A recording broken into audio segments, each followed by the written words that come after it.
Сегодня, 13 мая, в моем кабинете 501 в мэрии города Якутска проводится обыск и изъятие документов.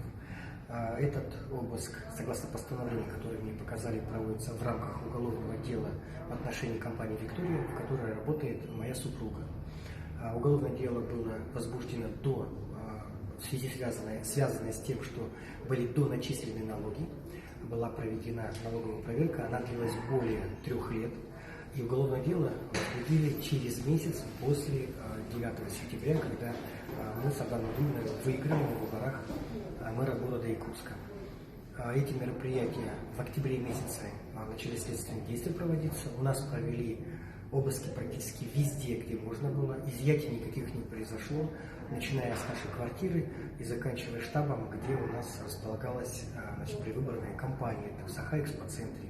Вот сейчас обыск проходит в моем кабинете. Не могу понять, с какой целью это делается, не могу понять, для чего это делается, но могу четко понимать, что когда изымаются документы по Чучур-Мурану, это мой был подарок городу Якутску по земельному участку, который находится под домами купца Мигалкина. Здесь только остается загадкой. И хочу еще добавить о том, что сегодня этот земельный участок и дома, которые много очень обращений идет со стороны горожан, жителей. И вот семья Хатылаевых, которая хотела на этом участке сделать свою базу, народное творчество развивать. Сейчас вот этот вопрос решается как раз. Можно добавить здесь еще один такой курьезный момент, какая цель обыска в моем кабинете, если бухгалтерия находится совсем в другом здании, где уже проводились обыски, а также все были документы переданы налоговой инспекции во время налоговой проверки, а также предследственных действий.